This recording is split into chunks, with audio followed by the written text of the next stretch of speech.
Hey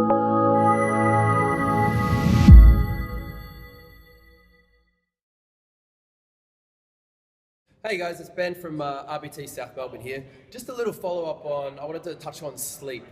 For those of you who made my nutrition seminar the other week, I did sort of preface that seminar by saying that I always preface my seminars by saying to people that if there's one thing that I could really drill down on that's important to your results, that's even greater than any kind of nutrition plan or nutritional advice I can give, and that is getting good sleep. So I just wanted to touch on why and how, just real quick. So why? Number one reason why we want to get good sleep is it's critical for the proper sort of rhythms of hormones in the body.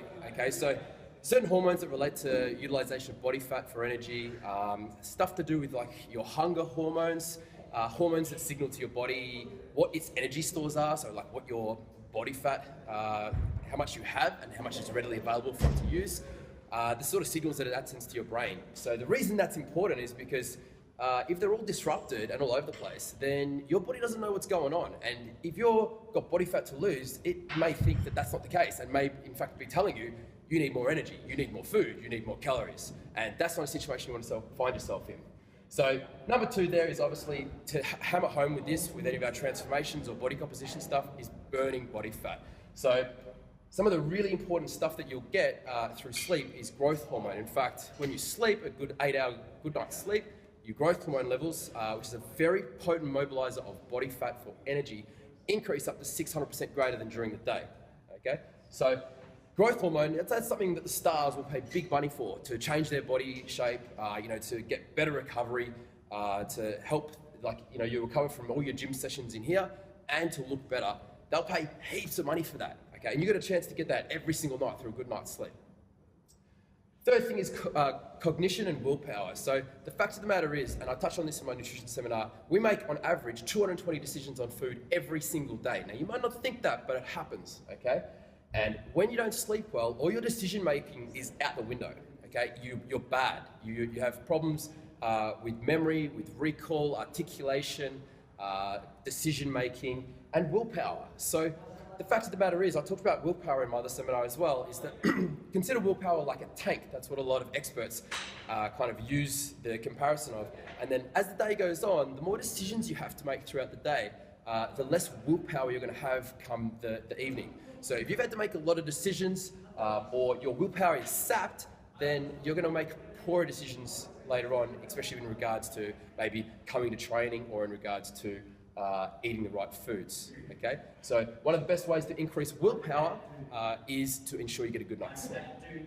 The fourth thing is performance and motivation, okay? So if you don't sleep well, you're not going to perform well at all. In fact, your rate of perceived exertion has been scientifically measured to be, you find it a lot harder to train the same as if compared to when you have a good night's sleep. So what are we going to do about it? Okay, so the first thing is to aim to sleep after sunset. And I know how ridiculous that's going to sound to a lot of you, but my point is this, okay? Up until we invented the light bulb 100 and something years ago, we didn't have much choice about altering, creating longer days in terms of the amount of light that we get. So what I generally say is during the cold months like now, when we have a lot shorter light cycles, you're far better off getting much more sleep. During the summer, when the light's extended, it's not so bad for you to extend and get to sleep a little bit later. One of the big things that I do with most of my clients is reduce their blue light exposure. Now, blue light is a part of the spectrum which really, it tells the body to sort of be in a state of wakefulness, so alertness. And that means that it's, in a way, our stress hormones as such are related to that, because even though we associate the word stress as a bad thing, it's kind of what wakes us up in the morning, that blue light, and that sort of gets those stress hormones going so that we're alert and we can have a good day.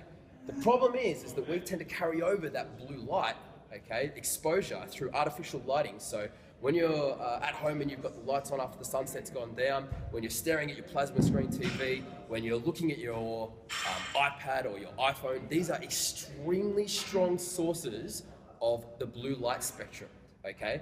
So what I generally encourage is to stop using or stop looking at those kind of electronic goods after that time frame. And that comes down to habits as well. So anyone who's right into working late through the night, especially, shift workers is a whole other thing to talk about here.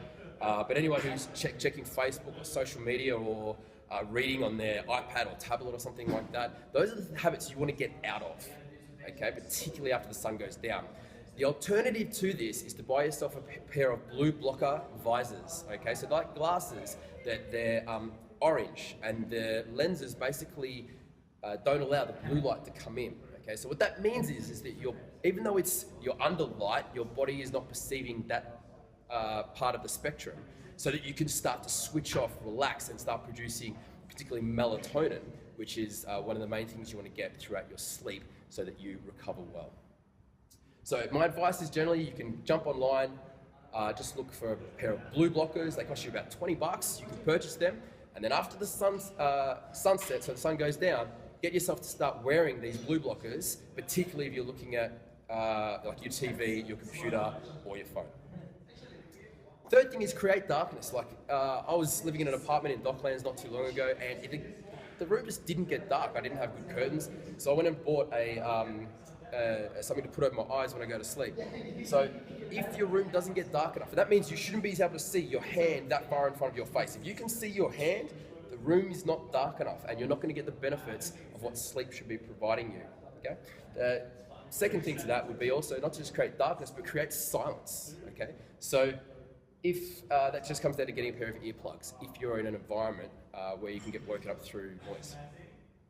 And the fourth thing is just start adopting new habits. So yeah, a lot of people have habits to say extend their day by just staring at the TV and like watching their shows and stuff like that.